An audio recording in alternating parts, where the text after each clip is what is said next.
오늘은 종려주일이며 순환주일입니다. 예수님께서 주신 그 십자가의 죽음으로 인하여서 우리가 하나님의 자녀 되었고 구원받은 하나님의 백성 되었음을 온 힘 다하여 기쁨으로 찬양하는 예배되기를 기원합니다. 다 같이 자리에서 일어나셔서 하나님께 함께 예배드리겠습니다.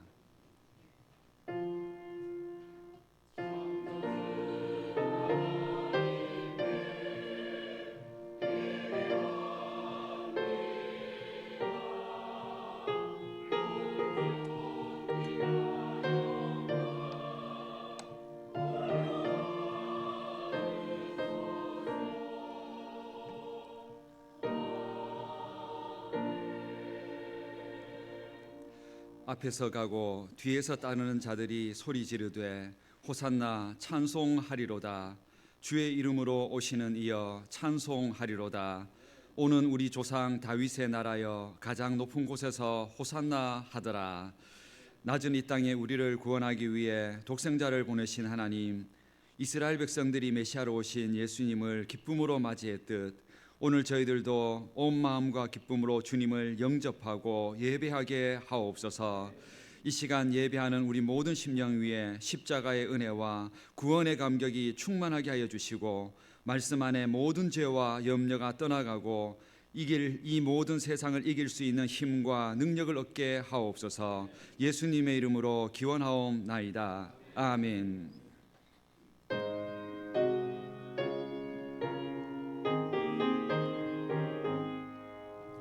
찬양하라 복되신 구세주 예수. 백성들아 사랑을 전하세. 경배하라 하늘의 천군과 천사. 주님 앞에 영광을 돌리세. 목자같이 우리를 지키시고 종일 품에 늘 안아주시니. 찬양하라 높으신 권세를 찬양. 찬양 찬양 영원히 드리세. 찬양하라 복되신 구세주 예수. 우리 대신 죽임을 당했네. 구주 예수 영원한 구원의 소망. 경배하며 겸손히 절하세. 찬양하라 우리 죄 지신 예수. 그의 사랑 한없이 크셔라. 찬양하라 높으신 권세를 찬양. 찬양 찬양 영원히 드리세. 찬양하라 복되신 구세주 예수. 천사들아 즐겁게 찬양해. 구주 예수 영원히 다스리시니. 면류관을 주 앞에 드리세. 구주 예수 세상을 이기시고 영광 중에 또다시 오시리. 찬양하라 높으신 권세를 찬양. 찬양 찬양 영원히 드리세. 아멘. 이 시간 한 주간의 삶을 돌아보며 참회 기도를 함께 드리겠습니다. 우리를 모든 죄와 죽음에서 건지시는 하나님, 주님의 십자가 앞에서 우리의 모든 죄들을 회개합니다. 이 시간 십자가의 죽음으로 우리를 살리신 그 예수님의 큰 사랑을 잊어버리고 살았음을 회개합니다. 예수님께서 생명을 버려가면서까지 얻게 하신 이 천국의 소망을 가볍게 여기며 살았고 예수님이 죽음을 통해 열어주신 부활의 영광을 소홀하게 여겼음을 회개합니다. 우리는 주님이 다시 오실 날을 기다리며 깨어있으라는 말씀을 들었으면서도 설마 하며 두려움 없이 살고 있음을 회개합니다. 우리는 이처럼 식어진 믿음과 영적으로 무뎌진 마음 때문에 예배 감격을 잃어버렸고 찬양과 기도의 능력을 잃어버렸음을 회개합니다. 이처럼 구원과 은혜를 소홀하게 여기며 살아가는 우리의 모든 죄들을 회개하오니 용서하여 주시고 우리 안에 다시 구원의 감격과 천국의 소망을 회복시켜 주옵소서. 지금은 하나님과 나만이 아는 죄들을 생각하며 참회 기도를 계속하겠습니다. 살아계신 하나님, 오늘도 이 시간 하나님의 십자가와 은혜 앞에서 우리를 위하여 죽으신 그 구원과 소망들을 잃어버리고 하나님께 영광과 감사를 드리지 못했던 우리의 모든 죄들을 용서하여 주시고 주님 주신 그 십자가의 생명과 은혜를 가볍게 여기고 부활의 영광을 기뻐하지 못하고 소홀히 여겼음을 회개합니다. 주님 오실 날 기다리며 믿음으로 살고 우리에게 천국을 소망하며 죽음을 이길 수 있는 능력을 주셨음에도 그 은혜를 가볍게 여기고 살았음을 회개합니다. 영적으로 무너진 마음과 은혜를 잃어버리고 감격을 잃어버린 마음들, 그 모든 것들을 하나님 앞에 내어놓고 다시 한번 구원받은 하나님의 백성과 자녀로 그 은혜를 찬양하며 고백하며 일어서기를 소원하오니 우리 안에 다시 하나님 모든 구원의 은혜의 감격을 잃어버렸던 도망과 욕심과 죄들을 용서하시고 다시 구원의 감격과 소망을 회복시켜서 하나님의 거룩한 자녀로 천국 백성의 모습을 회복시켜 주옵소서. 주의 은혜를 사모하며 믿음으로 할 수 있도록 주님 용서하여 주옵소서. 함께하여 주옵소서. 너희가 회개하고 돌이켜 너희 죄 없이 함을 받으라. 이같이 하면 새롭게 되는 날이 주 앞으로부터 이를 것이요 그러므로 주 예수 그리스도 안에 있는 자에게 결코 정죄함이 없느니라. 아멘. 시온에 따라 크게 기뻐할지어다. 보라, 내 왕이 내게 임하시나니 그는 공의로우시며 구원을 베푸시며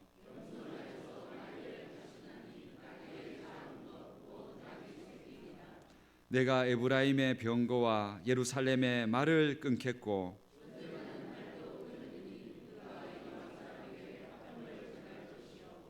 그의 통치는 바다에서 바다까지 이르고 앞에서 가고 뒤에서 따르는 무리가 소리 높여 이르되 주의 이름으로 오시는 이여 가장 높은 곳에서 호산나 하더라. 아멘. 다 같이 사도신경으로 우리의 믿음의 고백을 함께 드리겠습니다. 나는 전능하신 아버지 하나님 천지의 창조주를 믿습니다. 나는 그의 유일하신 아들 우리 주 예수 그리스도를 믿습니다.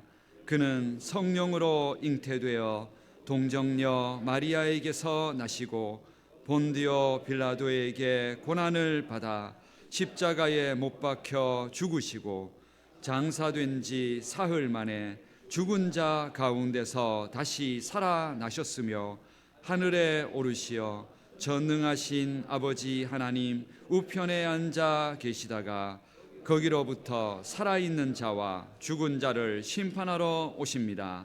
나는 성령을 믿으며 거룩한 공교회와 성도의 교제와 죄를 용서받는 것과 몸의 부활과 영생을 믿습니다. 아멘. 다 같이 자리에 앉으셔서 찬송가 151장 찬양을 함께 드리겠습니다.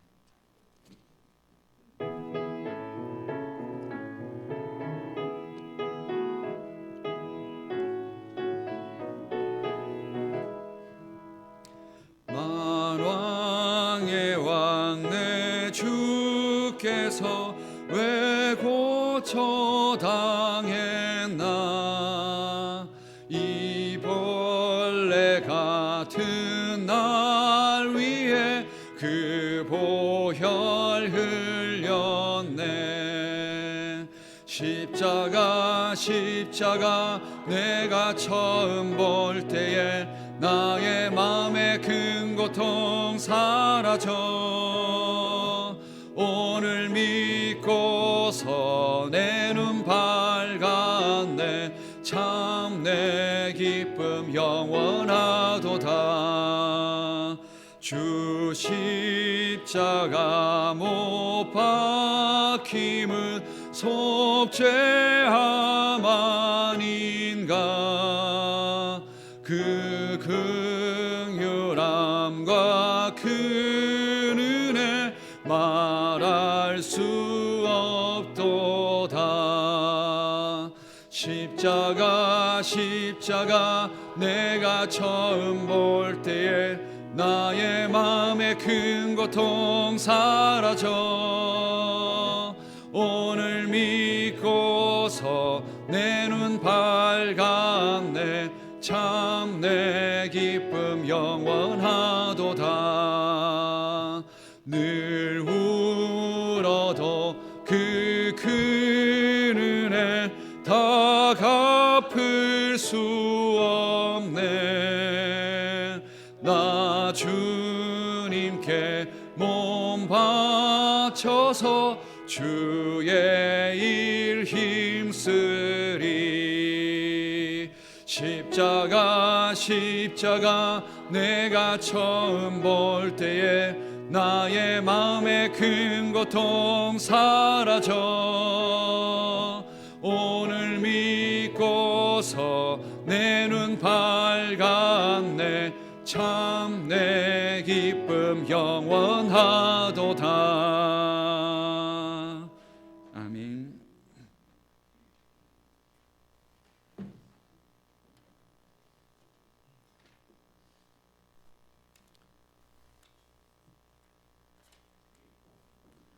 독생자 그리스도를 십자가에 달려 죽게 하심으로 죄의 구속을 이루신 하나님 아버지, 그 크신 사랑과 은혜를 감사합니다.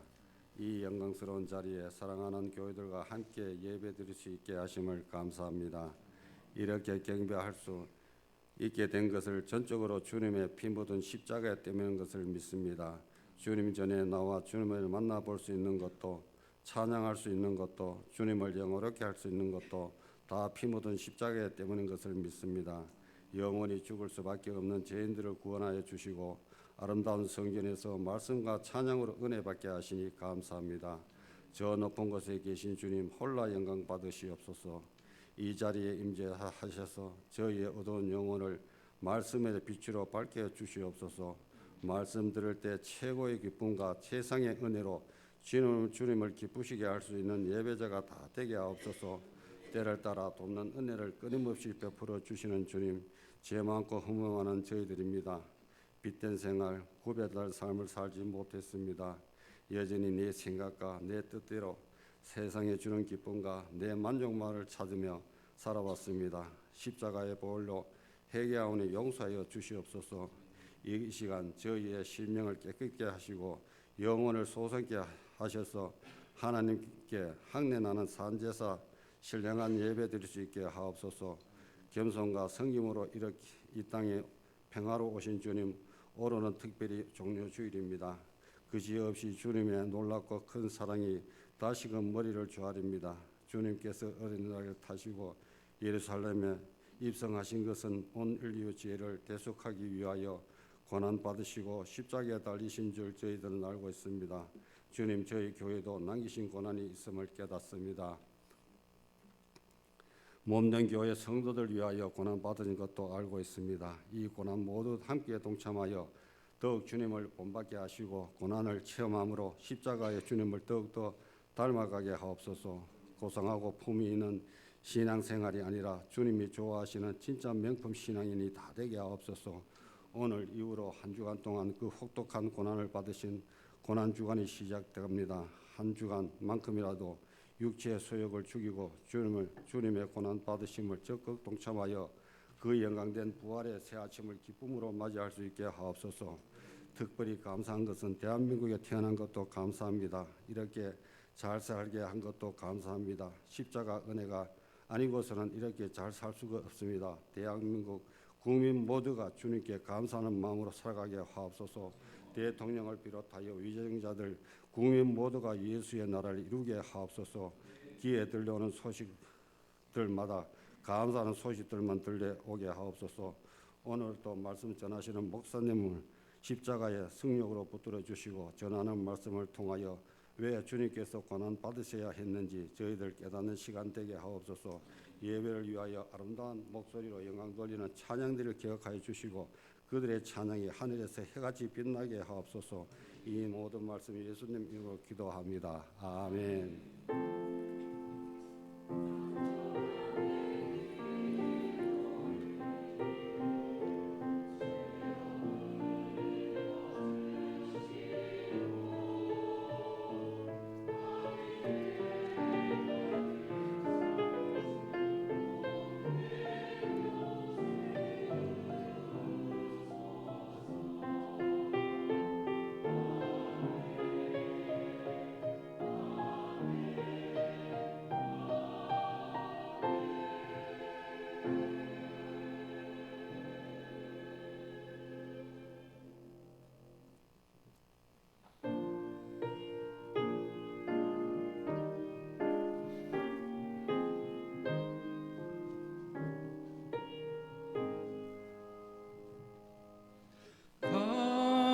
비싼 향유를 주께 드린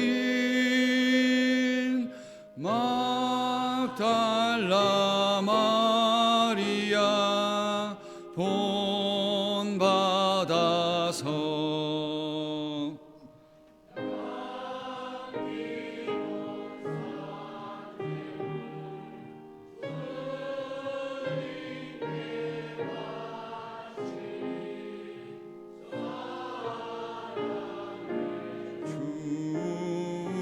내 주님께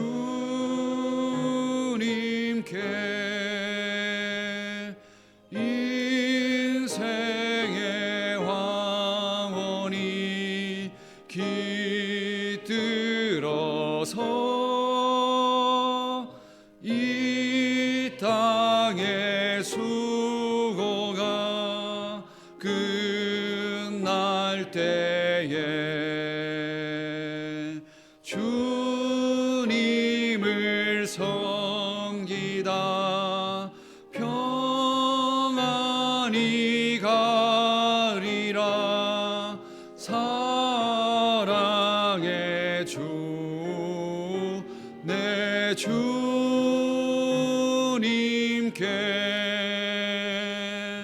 아멘. 우리의 인생의 주인 되신 하나님, 오늘도 하나님 앞에 거룩한 주의를 드리며 우리의 인생의 한 주간도 주인 되어 주시고 인도해 주신 하나님의 은혜를 감사함으로 하나님께 예배하오니 우리의 감사의 찬양과 예배를 받아 주옵소서. 우리의 인생 속에 걸어온 한 주간의 모든 시간들이 당연한 것이 아니라 하나님의 은혜였음을 고백하오니 그 모든 시간 속에 역사하셨던 하나님을 기억하게 하옵소서. 그냥 지나온 시간들이 하나님이 주신 은혜였음을 깨닫고 그 모든 일들 속에 평안과 보호하심의 은혜가 있어서 오늘까지 왔사오니 하나님께 감사하며 하나님께 영광 돌려드리고 또 그 믿음으로 앞으로도 살아가게 하옵소서. 그런 믿음으로 올려드리는 각자에게 주신 모든 감사의 제목들을 하나님 앞에 감사의 예물로 올려드리오니 그 정성과 믿음과 감사의 제목을 받아 주옵소서. 하나님이 주셨다고 믿사오니 앞으로도 하나님이 주시는 은혜로 더욱더 그 인생이 강건하게 하여 주시고 감사가 넘치는 삶 속에 더욱더 하나님이 주시는 풍성한 은혜가 넘치게 하옵소서. 또한 우리에게 살아갈 수 있도록 일용할 양식과 또한 소득과 물질과 일할 수 있는 직장, 이 모든 것을 하나님이 주셨음을 우리는 믿기에 하나님으로부터 받은 것 하나님께 돌려드려 11조의 예물을 주님 앞에 올려드리오니 그 정성을 받아 주옵소서. 하나님의 것이오니 하나님께 돌려드릴 때에 억지와 또한 의무가 아닌 감사와 기쁨으로 올려드리는 예물이 되게 하여 주옵소서. 하나님께 올려드리오니 하나님께서 다시 그 손길을 보시고 믿음을 보셔서 그 인생 가운데 부족함이 없도록 한 주간의 모든 삶들 가운데 넉넉히 채워주는 은혜가 있게 하옵소서. 또한 주님 앞에 주님의 몸된 교회와 복음을 위하여 드리는 모든 목적의 예물들과 주일의 예물을 그 정성과 그 서원과 함께 받아 주옵소서. 또한 하나님 앞에 예물뿐만이 아니라 우리의 시간과 몸을 구별하여 이 거룩한 주일을 지키며 하나님 앞에 예배하는 그 모든 마음과 믿음의 예물들을 받아 주옵소서. 이 모든 예물들이 쓰여지는 곳들마다 하나님의 나라가 확장되고 주의 나라가 선포되게 하옵소서. 오늘도 이 시간 드려지는 모든 예물과 우리의 정성의 예배를 받아주시기를 원하오며 예수님의 이름으로 봉헌기도 드립니다. 아멘. 오늘 우리에게 주시는 하나님 말씀은 사도행전 4장 1절부터 12절까지 말씀입니다. 신약 성경 192면에 있는 사도행전 4장 1절부터 12절까지 말씀입니다. 사도행전 4장 1절부터 12절까지 말씀을 봉독하겠습니다. 말씀을 봉독할 때 살아계신 하나님의 음성을 들으실 수 있기를 바랍니다. 사도들이 백성에게 말할 때에 제사장들과 성전 맡은 자와 사두개인들이 이르러 예수 안에 죽은 자의 부활이 있다고 백성을 가르치고 전함을 싫어하여 그들을 잡음에 날이 이미 저물었으므로 이튿날까지 가두었으나 말씀을 들은 사람 중에 믿는 자가 많으니 남자의 수가 약 5천이나 되었더라. 이튿날 관리들과 장로들과 서기관들이 예루살렘에 모였는데 대제사장 안나스와 가야바와 요한과 알렉산더와 및 대제사장의 문중이 다 참여하여 사도들을 가운데 세우고 묻되 너희가 무슨 권세와 누구의 이름으로 이 일을 행하였느냐. 이에 베드로가 성령이 충만하여 이르되 백성의 관리들과 장로들아, 만일 병자에게 행한 착한 일에 대하여 이 사람이 어떻게 구원을 받았느냐고 오늘 우리에게 질문한다면 너희와 모든 이스라엘 백성들은 알라. 너희가 십자가에 못 박고 하나님이 죽은 자 가운데서 살리신 나사렛 예수 그리스도의 이름으로 이 사람이 건강하게 되어 너희 앞에 서느니라. 이 예수는 너희 건축자들의 버린 돌로서 집 모퉁이의 머릿돌이 되었느니라. 다른 이로서는 구원을 받을 수 없나니 천하 사람 중에 구원을 받을 만한 다른 이름을 우리에게 주신 일이 없음이라 하였더라. 아멘.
하나님께 찬양과 영광의 박수를 올려드리겠습니다.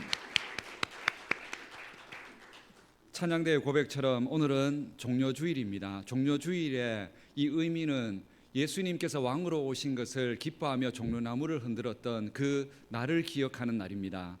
호산나라는 이 뜻은 우리를 구원해 달라는 뜻입니다. 우리가 이 세상에 때로는 정치인들, 경제인들, 세상에 우리 인생에 대한 도움을 구하겠지만 우리의 진정한 도움은 예수님으로부터, 하나님으로부터 온다는 사실을 우리는 호산나를 외치면서 그 은혜를 기억하는 겁니다. 이 세상의 진정한 행복, 내 인생의 진정한 행복은 하나님으로부터, 예수님으로부터 오는 것을 믿고 날마다 그 호산나라는 그 고백을 하나님 앞에 올려드릴 수 있는 우리 성도님들 되시기를 주님의 이름으로 축복합니다. 오늘은 종려주일이며 또한 고난주일, 순환주일이라고 부르는 날입니다.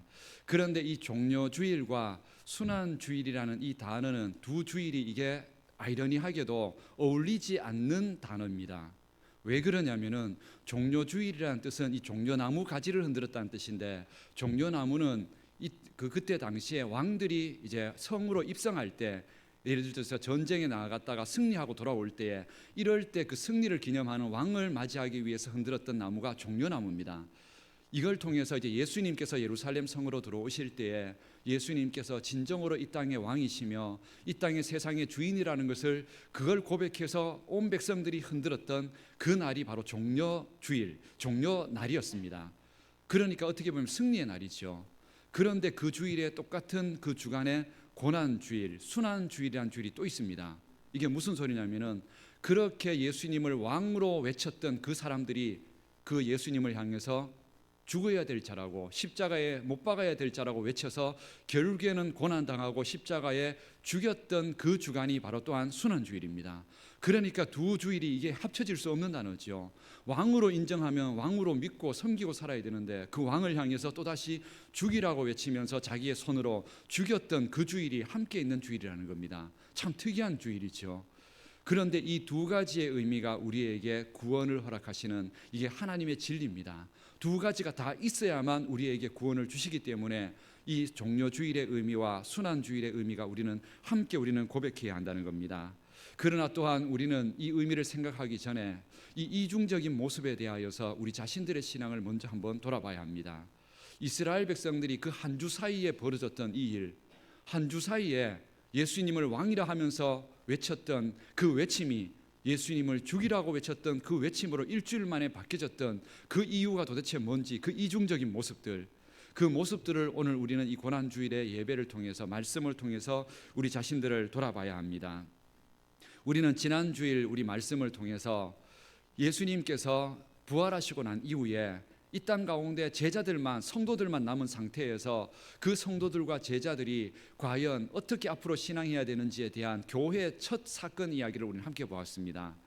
교회가 도대체 뭐 하는 곳인지, 예수 믿는 사람들이 앞으로 무엇을 하는 사람들인지를 보여주는 첫 번째 사건, 그 사건이 바로 성전 문 앞에 있었던 하반신이 마비가 되어서 움직이지 못했던 안진뱅이를 예수님의 이름으로 베드로와 요한이 일어나 걷게 했던 그 사건이 교회에서 일어난 첫 번째 사건이었고, 앞으로도 이 땅에 교회가 생기고 성도가 생기면 그 성도들이 교회 안에서 바라보고 이루어져야 될 그 일들이 바로 이런 사건이라는 것을 그 예표로 보여준 사건이었습니다. 교회는 바로 영적인 안전뱅이 같은 자리, 마음속의 우울증으로, 상처로, 절망감으로 안 된다고 포기하고 있고 우울해하고 있는 이 모든 자리에서 일어날 수 있도록 예수님의 이름으로 일어나서, 내 같은 인생도 예수님이 귀하게 여기신다고, 내 같은 인생을 향해서도 하나님이 원하신 뜻과 목적이 있고 행복한 삶을 살아갈 수 있게 만드신다는 그 희망을 가지고 일어설 수 있도록 예수님의 이름이, 바로 예수님이 함께 하시는 그 은혜가 우리와 함께 하도록 고백하는 그곳이 바로 교회이며, 그런 사람들이 성도라는 사실, 세상에 주눅들지 않는 사람들이라는 사실을 우리가 이 교회를 통하여 우리가 신앙하는 그 목적을 바로 그렇게 알아야 된다는 것입니다. 예수님의 이름으로 모든 우리의 우울한 자리, 불안전하고 연약했던 모든 자리에서 다시 예수님의 이름으로 승리하며 일어날 수 있는 우리 성도님들 되시기를 축복합니다. 그 예수님의 이름의 능력은 지금도 변함이 없습니다. 문제는 그 예수님의 이름을 우리 이 시대가 진정으로 믿지 않는다는 게 문제입니다. 그 이름의 능력은 지금도 믿는 자들에게 동일한 역사를 일으켜 주십니다. 그 능력을 우리 모든 성도님들이 날마다 확신하며 예배하고 찬양하시기를 축복합니다. 그래서 교회는 우울한 사람들 그리고 넘어졌고 절망한 사람들이 와서 찬양하고 기쁨의 소리로 바뀌어지는 곳이 교회가 되어야 합니다. 교회 오기 전까지는 우울하고 인상 쓰고 힘들어하고 스트레스 받는 눈빛으로 왔어도 예배드리고 말씀 듣고 예수님을 만나고 나서는 예수님이 주신 힘으로 그 얼굴의 표정이 바뀌어지고 눈빛이 생기가 생기고 힘이 생기는 곳이 바로 교회여야 합니다. 변화되는 곳이 교회입니다. 예수님의 이름으로 변화되는 곳이 교회라는 사실을 잊지 마십시오. 지금 이 예배 자리가 바로 그런 자리라는 사실을 잊지 마십시오. 가만히 앉아서 강의 듣는 자리가 아니라 설교라는 것을 그냥 듣는 자리가 아니라 이 말씀 속에서 하나님이 나에게 모든 것들을 변화시켜 주시는 사실을 잊지 마셔야 합니다. 그것을 믿는 자들에게는 사모하는 자들에게는 동일한 역사가 일어날 겁니다. 이렇게 안전뱅이가 온몸이 마비되고 죽은 세포 속에서도 예수님의 이름으로 생명을 얻고 일어서 걸었던 역사가 이제 교회에서 시작이 되었습니다. 더군다나 이것은 성전 문 앞에서 일어났던 일이기 때문에 그 성전을 지나다니고 그 앞을 예배하러 왔던 모든 사람들은 그 모습을 다 보았습니다. 그로 인하여서 이 소문이 급속하게 예루살렘 전체에 퍼져나가게 되었습니다. 정말로 이거는 간단한 일이 아니었죠. 더군다나 예수님의 이름으로 죽으셨던 분명히 사람들이 예수님을 십자가에 못 박고 죽였는데 그 예수님의 이름으로 죽은 자가 이 몸이 죽은 자가 다시 살아났다는 것, 이거는 정말로 놀랄 또 다른 소식이었습니다. 그래서 이 소문이 퍼져나갔습니다. 이 소문은 과연 그 예루살렘의 유다 땅에 좋은 소식일까요? 나쁜 소식일까요? 당연히 좋은 소식이죠. 왜냐하면 이 소식이 만약에 퍼져나간다면 실제로 몸의 불구가 아니면 고치지 못하는 사람들, 이런 사람들에게는 완전히 희소식입니다. 의사가 포기하고 가정도 남편도 아내도 부모도 포기했던 그 인생, 그게 육신이든 영적인 문제든 그런 인생들이 다시 살아날 수 있다는 이런 소문이 들렸는데 이게 얼마나 좋은 소식일까요? 이 소식은 당연히 퍼져가야 합니다. 이 소문은 온 세상 가운데 퍼져가야 될 소식입니다. 그런데 오늘 성경의 이 내용이 이 소식이 퍼져가고 있을 때에 이스라엘의 지도자들이 했던 반응들이 나옵니다. 이스라엘의 지도자들이라면 이 소문을 들었다 그러면 오히려 더 이 소문에 대하여서 더 알리려고 노력을 했어야 되죠. 왜냐하면 자기 백성들이, 지도자들 입장에서는 자기 나라 백성들이 고통당하고 병들고 약한 백성들이 예수님의 이름으로 일어나고 병이 치료되는 이런 역사가 일어난다면 오히려 지도자들이 앞장서서 소문을 냈어야 하죠. 그런데 오늘 이 지도자들의 반응이 어떠했다고 되어 있습니까? 오늘 1절과 2절 말씀을 보십시오. 내용이 이렇게 되어 있습니다. 사도들이 백성에게 말할 때에 제사장들과 성전 맡은 자와 사두개인들이 이르러 예수 안에 죽은 자의 부활이 있다고 백성을 가르치고 전함을 싫어했다고 되어 있습니다. 예수님의 이름으로 이 안전뱅이가 일어나고 이런 일들이, 기적이 일어났다는 일들에 대해서 이 소문 퍼져가는 것을 지도자들이 싫어했다고 되어 있습니다. 왜 이 좋은 소식을 왜 막으려고 하고 왜 싫어하는 걸까요? 더군다나 이렇게 싫어해서 처음에는 싫어했는데 단순하게 싫어하다가 이 베드로와 요한이 그리고 소문들이 계속 퍼지기 시작하니까 나중에는 이것을 공권력을 사용해서 이것을 아예 막아버리려고 합니다. 3절 말씀에 보면은 이런 내용이 나옵니다. 그들을 잡음에 날이 이미 저물었으므로 이튿날까지 가두었으나, 이 사람들, 이 소문을 낸, 그리고 이 소문의 시작을 했던 베드로와 요한을 잡아서 감옥에 가두었다 되어 있습니다. 베드로와 요한이 잘못한 일이 뭐가 있죠? 오히려 안전뱅이, 오히려 의사가 포기한 한 사람을, 의사도 못하는 일을, 그거를, 더군다나 정치인들도 못하는 일을, 그거를 이 사도들이 예수님의 이름으로 낫게 해줬는데 도대체 여기에서 범죄라고 할 만한 일이 뭐가 있을까요? 오늘 지도자들이 가두었다는 뜻은 범죄자로 취급을 해서 감옥에 가두었다는 뜻입니다. 그렇다면 도대체 이것을 지금 재판을 한다 그러면은 도대체 이 사람들에게, 이 베드로와 요한에게 무슨 죄를 물어서 감옥에 가둘 수 있는 도대체 그 명목이 도대체 뭘까요? 우리 성도님들은 혹시 말씀하실 수 있으십니까? 베드로와 요한에게 감옥에 가두어라고 할 수 있을 만큼의 이 범죄 명목이 도대체 무엇이었을까요? 아무리 찾아봐도 찾을 수 있는 게 없습니다. 그런데 지도자들은 이것을 공권력을 사용해서 실제로 그렇게 했다는 겁니다. 이렇게 했다는 뜻은 지금 말한다면 이런 일이 일어날 수 있는 건 민주주의 사회에서는 일어날 수 없습니다. 최소한 이런 일이 일어나려면 정말로 독재 정권이거나 완전 공산주의 사상 같은 그런 세상이 아니라면은 이런 말도 안 되는 걸 가지고 이런 명목을 범죄로 취급해서 감옥에 가둘 수 있는 건 있을 수 없는 일입니다. 할 수 없는 일이었다는 겁니다. 그런데도 했다는 거죠. 그러니까 이건 할 수 없는 겁니다. 상식적으로는 하지 말았어야 될 일이라는 겁니다. 그렇다면 왜 이 지도자들이 이 사람들에게 이 베드로와 요한을 왜 감옥에 이렇게 범죄자 취급하며 가뒀을까요? 그 이유는 딱 하나뿐이었습니다. 2절 말씀에 보면은 딱 한 사람의 이름 때문입니다. 2절 말씀에 보면 이렇게 되어 있습니다. 예수 안에 죽은 자의 부활이 있다고 백성을 가르치고 전함을 싫어하여. 누구 때문에요? 예수라는 이름이 나왔기 때문에 그렇다는 겁니다. 다른 게 아닙니다. 만약에 베드로와 요한이 그냥 자기들 이름 가지고 나아라 해서 기적처럼 나왔다면 별로 문제 없다는 겁니다. 그 소문 퍼뜨려도 된다는 겁니다. 그런데 예수 이름으로 하는 일들은 안 된다는 겁니다. 왜 안 될까요? 지도자들이 예수를 죽였기 때문에 그렇습니다.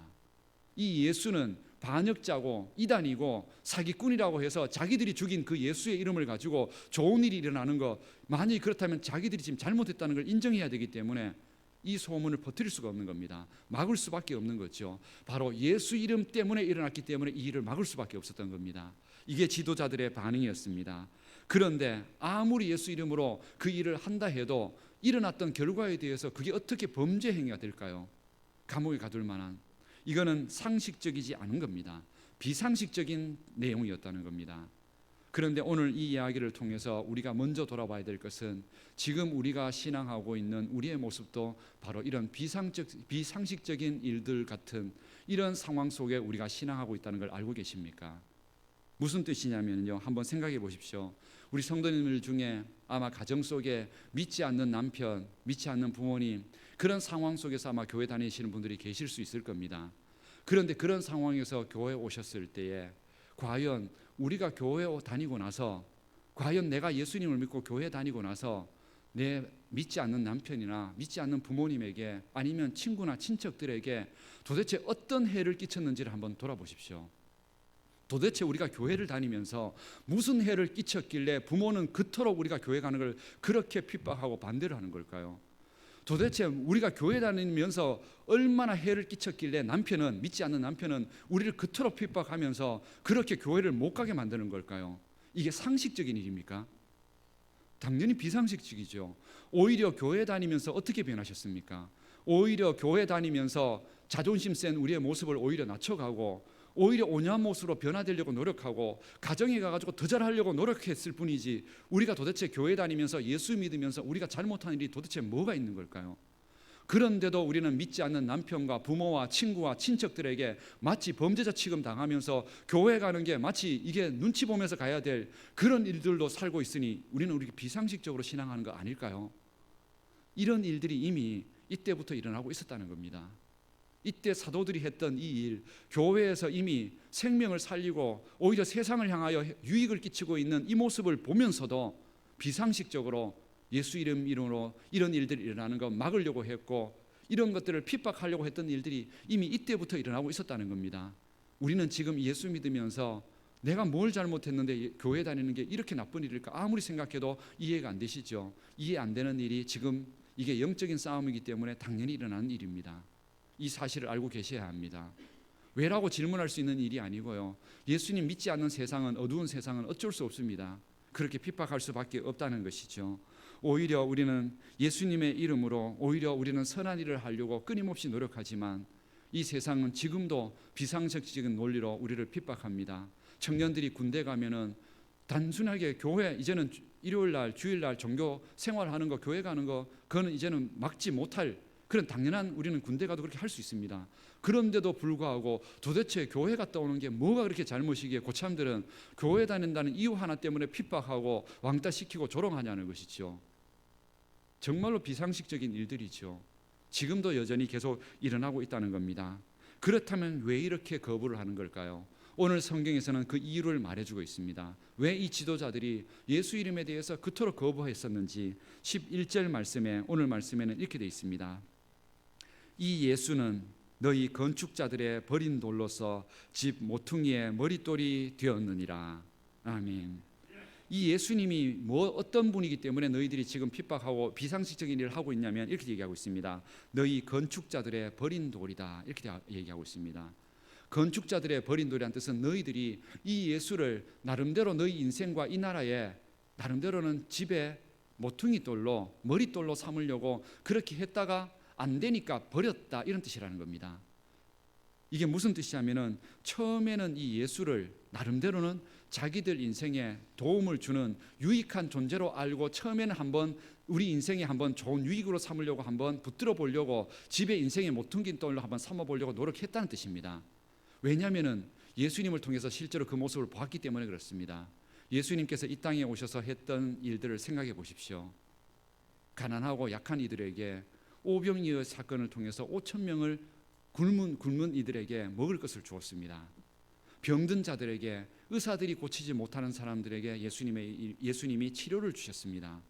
로마의 핍박 아래에 있는 이들에게 나중에 이 땅 가운데 평화가 올 거고 승리의 나라가 올 거라는 것을 선포하면서 이 억압받고 있는 이 유대인들에게 희망을 줬습니다. 그러니 이 백성들이 보기에는 예수님이 자기들 나라를 독립시켜주고 자기들의 인생의 지도자들이 보기에도 먹을 것 책임져 주지요, 로마에 대항하지요, 로마의 그 황제조차도 겁먹지 않고 그렇게 대항해 줄 수 있는 그런 존재가 나타났으니 당연히 자기들 인생에, 자기 나라의 인생의 모퉁이 돌로 머릿돌로 삼고 싶은 거죠. 그래서 성경에서는 실제로 그런 일이 나타났다고 되어 있습니다. 예수님을 왕으로 모시려고 추대하려고 하는 실제 흐름이 있었습니다. 백성들과 지도자들이 실제로 예수를 우리나라에 독립할 수 있을 때 첫 지도자로 모시려고, 대통령으로 모시려고 처음에 실제로 그 시도를 했었습니다. 그런데 점점 더 그 예수님의 모습을 보면서 이 지도자들과 백성들이 자기들과 가는 방향이 점점 더 아니라는 걸 알기 시작했습니다. 백성들이 독립하자고 그러면서 칼을 들자고 얘기를 하니까 예수님이 칼로 승리하는 자는, 칼을 들은 자는 칼로 망한다고, 절대로 그렇게 하지 말라고, 오히려 원수를 위해서 너희들 축복해 주라고 말도 안 되는 이야기를 점점 하기 시작하는 겁니다. 이런 이야기들이 자기들이 생각했던 예수님, 자기들의 인생에 분명히 모시고 살면은 나라도 독립되고 자기 인생도 살 줄 알았는데 예수님은 오히려 오른뺨을 때리면 왼뺨 돌려대라고, 오히려 희생을 요구하고 계시고 원수를 사랑하라 말씀하시고 욕심을 버리라고 말씀하시고, 도대체 예수님이 자기들의 인생과는 전혀 다른 길을 요구하고 계시니까 이 예수님을 더 이상 모실 수가 없는 겁니다. 버릴 수밖에 없는 거죠. 그래서 이 지도자들과 백성들에게는 버린 돌이 되어버렸습니다. 자기들 나름대로는 인생의 나라의 건축의 돌로 삼으려고 했는데 이게 더 이상 필요 없는, 자기들의 목적과는 맞지 않는 집이었습니다. 그래서 예수님을 버릴 수밖에 없었던 겁니다. 건축자들의 버린 돌이 되어버렸습니다. 그런데 그 버린 돌이, 그래서 십자가에 죽였던 그 예수님이 어떻게 됐다는 걸까요? 그 예수님의 이름으로 그 마비된 사람이 일어나기 시작하고 그 이름으로 죽은 자들이 일어나고 세상에 변화가 일어나기 시작했다는 겁니다. 그러니 억울한 거죠. 자기들이 버린 돌이 오히려 딴 데 가가지고 더 아름답게, 더 행복하게 나타나고 있으니까 이게 마치 사촌이 땅을 사면 배 아프다는 것처럼 그렇게 자기들이 버린 걸 가지고 예수의 이름으로 오히려 은혜가 나타나고 행복이 나타나고 백성들을 변화시키니까 이게 못마땅한 거죠. 그래서 막을 수밖에 없었던 겁니다. 결국에는 자신들의 목적과 다르기 때문에, 자기들의 인생의 예수라는 존재가 자기들 생각과는 다르기 때문에 버릴 수밖에 없었다는 겁니다. 그런데 이 이야기가, 이 지도자들의 말도 안 되는 이 이야기가 이 지도자들 이야기가 아니고 바로 오늘 우리들의 이야기입니다. 우리 성도님들은 과연 교회에 어떤 목적으로 지금 오시고 계십니까? 과연 어떤 목적으로 예수님을 믿고 계십니까? 어떤 분들은 교회에 오면은 좋은 사람들이 있어서 오시는 분도 계십니다. 어떤 분들은 교회에 오면은 마음이 편하다고 해서 오시는 분들도 계십니다. 어떤 분들은 교회에 오면 좋은 이야기 듣는다고 오시는 분들도 계십니다. 어떤 분들은 교회에 가면은 세상에서는 인정 안 하는데 교회에 가면 대접해줘서 그게 좋아서 온다고 하시는 분들도 있습니다. 그렇다면은 기억하십시오. 그런 목적으로 오셨다면 나중에 그 목적대로 되지 않으면 또 교회를 떠나실 겁니다. 그게 무슨 뜻이냐면 오늘 이 지도자처럼 그렇게 된다는 뜻입니다. 자신들의 목적에 예수님이, 나는 예수님 믿으면 이렇게 잘 될 줄 알았고 교회 가면 인정받을 줄 알았고 교회 가면 다 잘 될 줄 알았는데 그게 내 뜻대로 되지 않는다. 그러면 언제든지 예수님 떠나고 교회 버릴 수 있다는 뜻입니다. 이 사람들처럼 버린 돌처럼 예수님을 여길 수 있다는 뜻입니다. 우리의 인생에 내 목적대로 만약에 왔을 때는요, 이 일들이 바로 벌어지고 있었던 겁니다. 우리에게 예수님 믿으면 잘 될 줄 알았는데 예수님 믿고 났더니 아까 얘기했던 것처럼 집에 가면 남편과 아내가, 믿지 않는 남편과 아내가, 부모가 핍박하기 시작하고, 직장에 가면 예수님 믿는다는 것 때문에 이상한 눈초리로 쳐다보기 시작하고, 이런 것들이 예수님 믿으면 나는 행복해지고 자유로워지고 기뻐져야 되는데 오히려 세상이 눈치 보고 조롱당해야 되고 욕먹어야 되고, 우리 목적과 다른 겁니다. 그랬을 때 예수님을 버릴 수 있다는 것이요. 이 지도자들이 바로 그렇게 한 겁니다. 이 잘못된 이것은 바로 그들의 인생의 목적을 처음부터 잘못 시작했기 때문에 이런 문제가 생긴 겁니다. 그런데 오늘 베드로와 요한은 뭐라고 말씀합니까? 오늘 11절 12절 말씀에 다시 한번 이 말씀을 기억하십시오. 그렇게 필요 없다고 자신들의 목적과 다른 그 예수의 이름이 과연 무엇인지 다시 한번 우리가 정확하게 봐야 합니다. 11절 12절 말씀을 우리 한 목소리로 함께 읽겠습니다. 이 예수는 너희 건축자들의 버린 돌로서 집 모퉁이의 머릿돌이 되었느니라. 다른 이로서는 구원을 받을 수 없나니 천하 사람 중에 구원을 받을 만한 다른 이름을 우리에게 주신 일이 없음이라 하였더라. 아멘. 이 예수님의 이름 외에는 그 죽은 세포가 마비되었던 그 몸이 일어날 수 있는 게 의사들도 과학적으로도 의학적으로도 불가능했지만, 이렇게 그 생명을 살릴 수 있는 것은 예수님의 이름밖에 없다고. 그런데 그 몸만 살리는 것이 아니라 예수님은 그 마음속의 죄와 그 불행으로 인하여서 당연히 죽음 가운데 영원히 지옥에 가야 될 그 존재조차도 예수님은 얼마든지 살릴 수 있는 그 능력이 있다는 사실, 그게 예수님의 이름 안에 있다는 사실을 분명히 우리에게 깨달으라고, 우리 인생의 모퉁이돌로 머릿돌로 삼아야 될 분이 바로 이 예수님이시라고 우리에게 분명하게 알려주고 있다는 겁니다.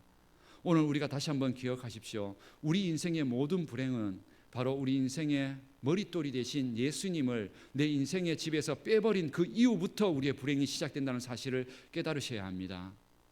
우리 기억하십시오. 우리 어린 시절, 학생 시절, 청년 시절에 왜 인생의 꿈을 제대로 찾지 못하고, 왜 그 젊은 청년들의 그 열정과 그 시간들을, 그 꿈들을 왜 인터넷과 게임과 쾌락과 중독과 이런 것에 빼앗겨 사는지 아십니까? 왜 꿈 없이 사는지 아십니까? 그 이유는 딱 하나뿐입니다. 그 인생의 진정한 생명과 꿈과 비전을 주시는 그 예수님을 자신의 인생의 집에 모퉁이돌에서 빼어버렸기 때문에 그렇습니다. 그러나 그 젊은 시절을 교회 학교를 다니고 중고등부에 나와서 예배를 드리고 말씀 제대로 듣고 수련회 참석해서 은혜 받고 예수님이 주신 꿈을 제대로 그 은혜를 받기 시작하면 자기 인생의 꿈이 분명해집니다. 세상에 잘못된 것에 절대로 그 열정 낭비하지 않습니다. 그런데 우리 젊음의 때 그 모든 걸 낭비하는 이유는 딱 하나뿐입니다. 인생의 집에 예수님을 머릿돌에서 빼어버렸기 때문에 그 문제 생긴 겁니다. 이거는 젊을 때뿐만이 아니고요, 장년이 되었을 때 우리 지금 인생을 살아가는 모든 인생의 우리 성도님들에게 똑같은 문제입니다. 예수님을 빼어버리고 살아가는 사람들의 인생을 보십시오. 우상과 미신과 사주팔자와 궁합과 무당과 쾌락과 돈과 이런 것에 온통 인생을 다 빼앗겨 삽니다. 예수님 빼어버리고 인생의 집에서 예수님을 모퉁이돌에서 빼어버렸던 그 인생이 과연 잘 사는지를 돌아보십시오. 그리고 마지막 순간까지 돌아보십시오. 죽음 앞에 서게 되었을 때 과연 예수님 믿지 않고 잘 살다고 자부했던 사람들이 죽음 앞에 섰던 모습들을 우리 성도님들 알고 계십니까? 저는 목회자로서 임종 예배를 드릴 때 마지막 사람의 죽음을 가장 많이 보게 되는데, 보게 될 때 예수 믿지 않는 사람들의 마지막 임종을 저는 때로 봅니다. 그 모습을 볼 때 그 눈빛을 아십니까? 죽기 싫어서 발버둥치는 그 두려움의 눈빛과 그것 때문에 온몸이 굳어져가는 그 공포감에 실려있는 그 눈빛, 그거는 잘 배우거나 못 배우거나 돈 많거나 가난하거나 상관없습니다. 다 똑같습니다. 그 죽음 앞에서 과연 자기 인생의 예수님을 머릿돌로 인생에서 빼어버린 그 인생이 과연 세상의 돈과 명예와 사랑과 이 세상에 붙들고 살아간 그 인생의 마지막이 그렇게 두려움과 공포로 죽는 그 인생이 과연 잘 사는 인생일까요? 그러나 배웠던 못 배웠던 그 마음속에 예수님을 인생의 모퉁이에 머릿돌로 삼은, 예수님을 자기 인생에 모시고 산 사람들은 제가 임종 예배 드릴 때 다 똑같은 모습이었습니다. 너무나 평안하고 기쁨과 은혜의 모습으로 그렇게 하나같이 잠들듯이 그 은혜 속에서 임종을 맞이하셨습니다. 예수님을 인생의 머릿돌에서 빼어버린 인생들 절대로 행복할 수 없습니다. 우리가 교회를 다니는 이유는 그것 때문입니다. 사람 때문이 아니고 인정받기 때문이 아니고, 물론 이 세상에서 잘 사는 것들도 있지만 그 잘 살기 위해서가 아닙니다. 예수님이 내 인생의 머릿돌이 되어주신 이유는 내 인생 가운데 죽음을 넘어선 천국의 소망과 내 인생의 모든 죄와 어두움과 불행을 몰아내고 어떤 삶을 맞이하든지 가난하든지 아프든지 그런 삶 속에서도 늘 행복하게 기뻐하고 찬양하며 살아갈 수 있게 만드는 바로 그런 힘있게 살아가는 인생, 바로 그걸 위해서 예수님이 우리 인생의 머릿돌이 되어주시기 위하여 우리에게 찾아오시는 겁니다. 그 예수님을 모시고 살기 위하여 오늘도 예배하고 이 말씀을 듣고 있는 겁니다. 오늘도 우리가 예수님을 우리 인생의 머릿돌로 모퉁이돌로 삼고 살아가야 됨을 다시 한번 고백해야 합니다. 인생의 집에서 예수님 없이 살아가는 인생, 그 끝과 결말은 우리가 분명하다는 것을 기억하셔야 합니다. 우리 성도님들, 오늘 이 말씀을 들은 이후에 이제 선택은 우리 성도님들의 몫입니다. 다시 한 주간을 살고 남은 인생을 살게 될 때에 내 인생의 집에 날마다 예수님을 모시고 무엇을 하든지 예수님의 이름으로 하고 예수님의 이름으로 기도하면서 그렇게 살 것인지, 아니면 주일만 예수님 이름 부르고 나머지는 내 생각과 세상에 있는 돈과 사람의 힘을 의지하고 그렇게 살 것인지, 결국에는 우리 선택의 몫입니다. 그리고 그 결과는 분명히 정해져 있습니다. 우리 성도님들에게 저는 목회자로서 하나님의 말씀과 생명과 진정한 축복이 뭔지를 저는 아는 목회자로서 성도님들에게 다시 한번 고민합니다. 예수님 빼어버린 인생은 절대로 행복하지 않다는 사실을 다시 한번 기억하시고 예수님을 내 인생의 가장 중심에 인생의 머릿돌로 삼으시기를 바랍니다. 어떤 인생의 집을 짓든 어떤 꿈을 품든 내 인생이 어떤 결혼을 하고 나중에 어떤 삶을 살든 그 중심에 예수님을 모시고 모든 것을 하십시오. 그러면 그 인생의 집은 가장 아름다운 집이 될 겁니다. 우리는 이 약속을 믿어야 합니다. 예수님을 내 인생의 모퉁이돌로 삼고 그 위에 인생의 꿈을 품고 살아가는 모든 인생들은 아무리 태풍이 불어도 흔들리지 않습니다. 예수님은 흔들리지 않는 반석이시기 때문에 그렇습니다. 그 반석이신 예수님을 내 인생의 머릿돌로 삼고 그 예수님 모시고 살아가는 게 얼마나 행복한 일인지, 예수님 믿고 살아가는 게 나중에 죽음 앞에 서게 되는 날 진정으로 깨닫게 되실 겁니다. 얼마나 큰 은혜인지, 죽음을 겁내하지 않을 수 있는 이게 있다는 게, 천국에 들어갈 소망을 가지고 죽음을 맞이할 수 있다는 게 얼마나 큰 능력이고 복인지, 그게 예수님 때문에 얻었다는 것에 대하여 얼마나 감사한 일인지 나중에 그 죽음 앞에 서게 되면 깨닫게 되실 겁니다.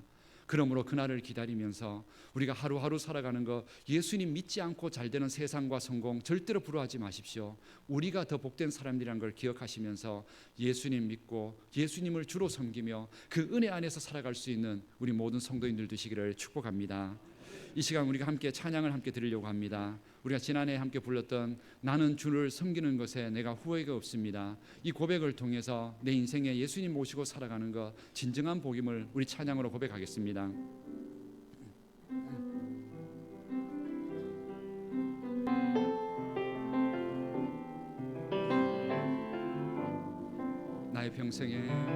나의 평생에 가장 복된 일은 내가 예수님을 만난 것이라. 나의 평생에 가장 잘한 일은 내가 예수님을 주로 섬긴 것이라. 이 세상 살 동안 내가 걷는 길이 때론 험하여서 넘어질 때도 주의 강한 손이 나를 붙드시니 나는 예수님만 주로 섬기며 살리. 나는 주를 섬기는 것에 후회가 없습니다. 내가 걸어온 모든 시간 다 주의 은혜니, 내가 걸어갈 모든 날도 주만 섬기며 살리. 오직 예수 이름 부르며 살아가리라. 나는 주를 섬기는 것에 나는 주를 섬기는 것에 후회가 없습니다.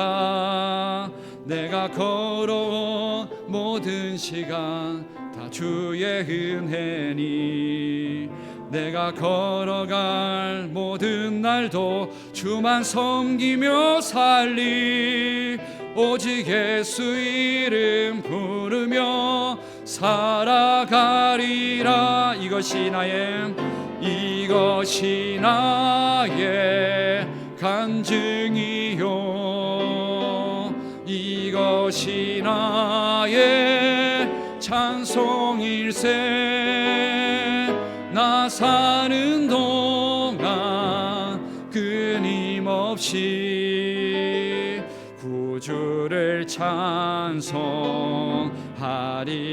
이것이 나의 간증이요 이것이 나의 간증이요 이것이 나의 찬송일세. 나 사는 동안 끊임없이 구주를 찬송하리로다.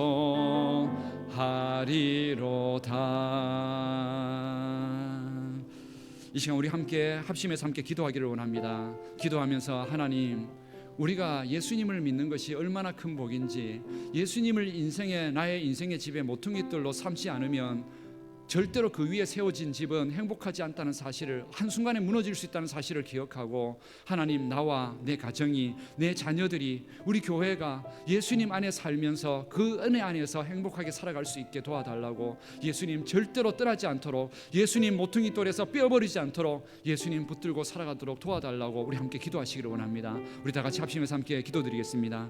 살아계신 하나님, 오늘도 우리가 하나님의 말씀을 통하여서 우리가 잃어버렸던 하나님의 은혜, 우리는 지금까지 그 예수님께서 우리 인생의 주인 되어 주셔서 가장 행복한 아름다운 인생의 집을 지어주기 위하여 우리에게 찾아오셨지만, 때로는 예수님이 우리 인생에 맞지 않고 나를 불편하게 하고 하나님 내 목적에 맞지 않는다고 우리는 예수님을 떠나버렸고 예수님을 무시했고 예수님을 내 인생의 집에서 외면하며 살았음을, 하나님 그것이 나의 인생의 불행의 시작이 되었음을 하나님 고백합니다. 하나님, 다시 오늘 말씀을 통하여서 예수님이 우리 인생의 주인 되시고 그 예수님의 이름 외에는 다른 이름으로서는 절대로 구원과 행복이 없다는 사실을 기억하며, 그 예수님이 하나님 나의 인생의 집에 모퉁이돌이 되고 머릿돌이 되어서 하나님 내 인생의 집을 다시 세울 수 있도록 예수님과 함께 걸어가는 인생 되게 하여 주옵소서. 나의 가정, 나의 자녀들이 예수님을 주인으로 모시고 그 인생을 예수님 안에서 인생의 진로와 꿈을 품고 그 안에 살아감으로 예수님께서 주시는 진정한 행복과 평안과 그 길 속에 주님의 축복을 온전히 누릴 수 있는 우리 가정, 우리 자녀들이 되게 하여 주옵소서. 온 힘 다하여 예수님을 나의 인생의 주인으로 모시기를 사모합니다. 우리의 평생에 가장 복된 일이 예수님을 만나고 가장 잘하는 일이 예수님을 주로 섬기며 그 은혜 가운데 살아가는 것이 우리의 진정한 행복이 되고 기쁨이 될 수 있도록 하나님, 이번 한 주 동안도 남은 생에도 예수님을 만나고 그 예수님의 은혜 가운데 온전히 예수님 찬양하고 죽음도 넘어가는 그 은혜와 축복을 누리며 살아갈 수 있도록 우리의 힘과 능력을 더하여 주옵소서. 예수님이 우리 인생의 생명의 주인 되심을, 죽음을 넘어가는 그 구원자 되심을 온전히 고백하게 하여 주옵소서. 주님을 찬양합니다. 그 은혜를 고백하며 살아가게 하여 주옵소서. 아멘. 살아계신 하나님, 오늘도 우리는 하나님의 말씀을 통하여서 우리가 그토록 외면했던 예수님이 우리는 우리에게 부담이 되고 내 인생의 유익과 목적과 맞지 않는다고 늘 외면했던 그 예수님이 내 인생의 집에 가장 큰 행복을 주는 예수님이 나의 인생의 모퉁이돌이 된다는 사실을 오늘 다시 한번 확인하고 그 예수님을 내 인생의 주인으로 모시고 살아가기를 소망하오니, 예수님 우리 안에 거하여 주옵소서. 우리 인생의 모든 불행은 예수님을 떠나고 예수님 없이 살아가는 것이 모든 불행의 시작이었음을 다시 한번 기억하고 생명을 살리고 모든 것을 일으켜 세워주시는 그 예수님을 내 인생의 주인으로, 우리 가정의, 우리 자녀들의 주인이 되어서 우리가 예수님과 함께 다시 한번 힘있게 살아가는 인생, 변화된 인생, 행복과 은혜를 위하여 살아가는 인생이 될 수 있도록 도와주옵소서. 예수님의 이름의 능력이 이번 한 주 동안도 우리의 삶을 붙들어 주시고 일으켜 세워 주옵소서. 예수님의 이름으로 기도드립니다. 아멘. 우리 하나님의 말씀을 생각하면서 찬송가 292장 찬양을 통하여 우리 주님 없이 살 수 없음을 우리 다시 한번 찬양으로 함께 고백하겠습니다.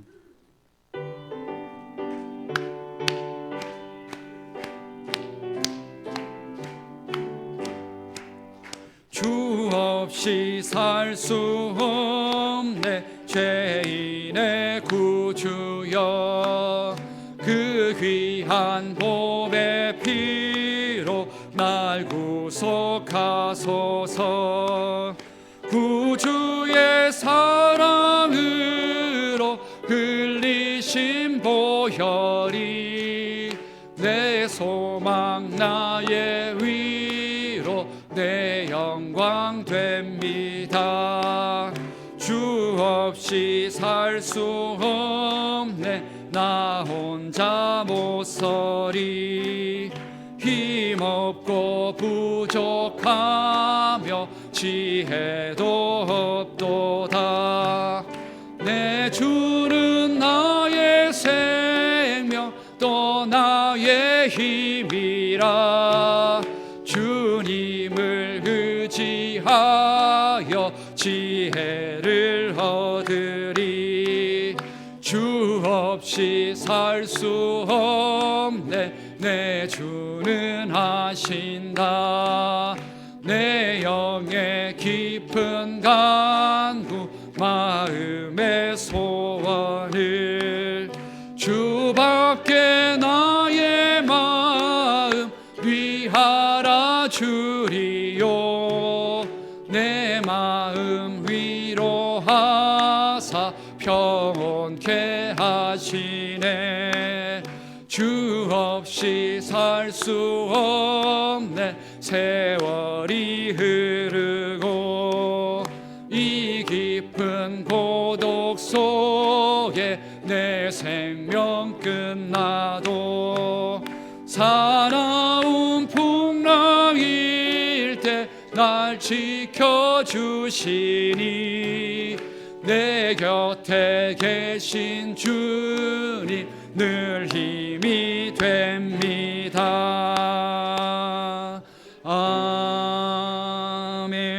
아멘. 예수님을 인생의 주인으로 모시고 날마다 그 은혜 가운데 행복한 은혜의 집 지어갈 수 있는 우리 모든 성도님들 되시기를 주님의 이름으로 축복합니다. 교회 소식을 전해드리겠습니다. 오늘은 종려주일이며 순환주일입니다. 예수님께서 고난당하심으로 인하여 우리에게 죄에서 자유함을 주셨고 죽음에서 자유함을 주셨습니다. 그 예수님을 왕으로 모시는 그 은혜의 신앙을 이번 한 주 동안 회복하실 수 있도록 경건의 시간을 보내시기를 바랍니다. 다가오는 주일은 이제 순환주일이 지난 이후에 부활주일로 다음 주일 우리 맞이합니다. 부활주일 우리 낮예배 시간에는 우리 세례 예식이 있습니다. 기억하시고 함께 축복하고 기도해 주시기 바랍니다. 부활절 연합예배 부활주일 날 오후 3시에 도원교회에서 안동시 전체가 함께 부활절 연합예배를 드립니다. 기억하셨다가 함께 참여하시기를 바랍니다. 오늘 찬양 예배는 구역 모임으로 드립니다. 구역 식구들 함께 모여서 은혜 시간 또 함께 나누시기를 바랍니다. 고난주간 특별 새벽 기도회가 내일부터 한 주일 동안 우리 특별 새벽 기도가 진행됩니다. 1년에 한 번 정도는 정말로 우리 하나님 앞에서 모든 것 다 포기하고 내 인생의 생명을 살려주신 예수님 때문에 진정으로 감사하는 마음으로 이 새벽 제단을 일주일만큼은 우리가 하나님 앞에 세워야 합니다. 목회자 보기에 교회 보기에 새벽 기도 나오시는 게 아닙니다. 예수님 앞에 받은 은혜 너무 감사해서 그 은혜 우리가 잊어버리지 않기 위해서 우리 기도하는 겁니다. 이 한 주 동안 특별 새벽 기도를 통해 내 자신 모습 다시 한번 돌아볼 수 있도록 우리 함께 기도에 꼭 참여해 주시기를 부탁을 드립니다. 이번 주 정교인 성경 일도 우리 함께 사사기 18장에서 사무엘상 12장까지 계속 함께 읽음으로 인해서 올 한 해 동안 일독하실 수 있도록 함께 말씀 읽는 것에 힘내 주시기 바랍니다. 정기당회가 오늘 오후 1시 30분 목양실에서 있습니다. 이웃을 위한 고난주간 구제 헌금을 다음 주일날 낮예배 시간에 드리겠습니다. 주보에 아마 속에 들어가 있을 텐데요. 일주일 동안 우리 예수님의 고난 생각하면서 일주일 동안에 기도하시다가 한 끼 정도는 금식을 하시면 좋고 나는 도저히 밥 먹는 거 나는 못 참는다. 그런 분들은 밥은 드시되 금식 헌금은 하셔가지고 한 끼를 얼마나 계산? 요즘 한 끼 아무리 적어도 10,000원 가까이는 되더라고요. 한 끼 제대로 먹으려면은 우리 예수님 앞에서 이렇게 하나님 앞에서 내가 좋아했던 거 한 번 정도는 멈추고 이 헌금을 주님 앞에 드려서 일단 하나님 앞에 신앙의 고백을 드리시고요. 그 헌금은 구제 헌금은 전적으로 우리 명륜동에 우리 이웃을 위해서, 연약한 이들을 위해서 선교 헌금으로 드립니다. 그러니까 그 마음 우리 하나님 앞에 드리고 이웃을 살리는 일에 함께 쓸 수 있도록 구제 헌금 드려주시기 바랍니다. 그리고 부활절 헌금은 따로입니다. 부활절은 주님께서 내게 주신 그 부활의 영광을 감사해서 드리는 부활절 예물은 그 구제 헌금과는 또 다르게 주님께서 주신 은혜를 따라서 그렇게 함께 준비해 주시기를 부탁을 드립니다. 이번 주 교회 총선은 이여전도의 청년부에서 섬겨주시기를 바랍니다. 오늘 화목 제물은 우구마 우리 은퇴 집사님 그리고 이지섭 우리 어린이가 함께 우리 화목 제물을 드렸습니다. 식사를 위해서 우리 함께 지섭이가 드렸다 하니까 좀 마음이 좀 새롭네요. 이게 좀 어떤 데냐면 어린 나이 돈으로 우리가 밥을 먹는다 이런 생각을 하니까 이제 좀 마음이 좀 이상하긴 한데 그래도 그 가정에서 드렸겠죠. 당연히 부모님 돈으로. 그런 교회를 사랑하는 마음으로 또 지섭이의 이름으로 했으니까 이름 기억하시고 기도하실 때 한 번쯤 축복해 주시기를 부탁을 드립니다.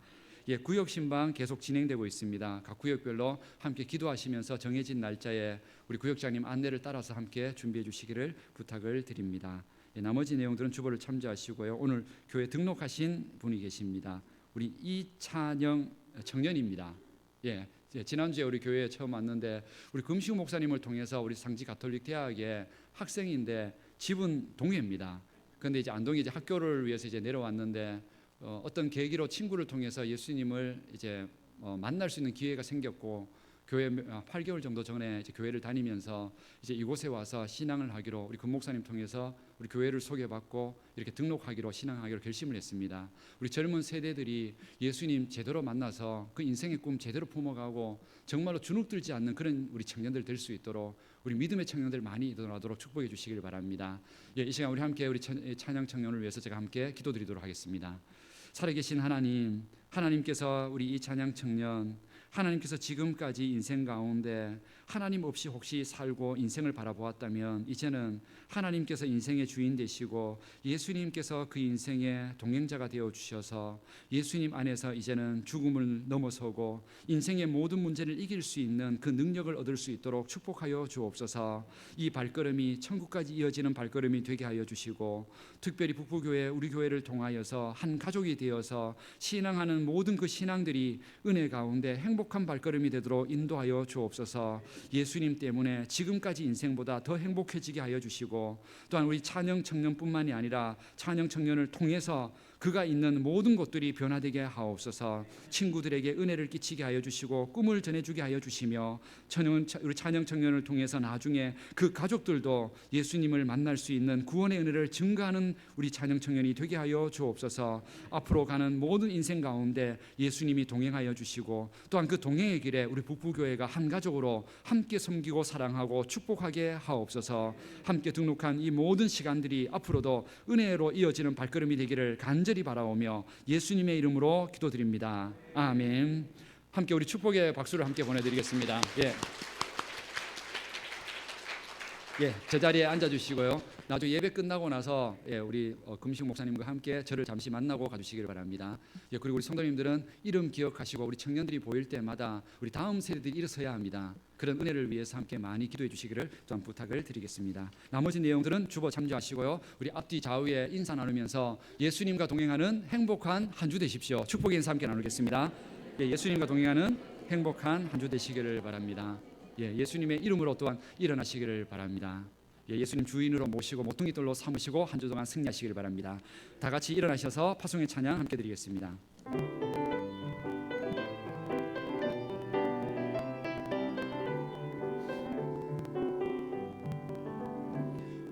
여기에 모인 우리 주의 은총 받은 자여라. 주께서 이 자리에 함께 계심을 하노라. 언제나 주님만을 찬양하며 따라가리니 시험을 당할 때도 함께 계심을 믿노라. 이 믿음 더욱 굳세라. 주가 지켜주신다.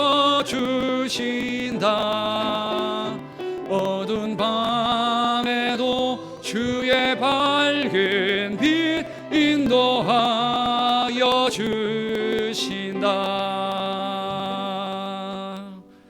우리 주 예수 그리스도의 은혜와 하나님의 사랑과 성령님의 교통하심과 함께하심이 우리 인생 가운데 예수님을 인생의 모퉁이돌로 삼고 머릿돌로 삼고 다시 한번 예수님 안에서 모든 인생의 집을 새롭게 세워가기를 다짐하고 결심하는 우리 모든 성도님들의 신앙의 고백 위에 그 신앙으로 나아가는 직장과 일터와 학교, 우리 교회와 이 민족 위에 영원토록 함께해 주시기를 축원하옵나이다. 아멘.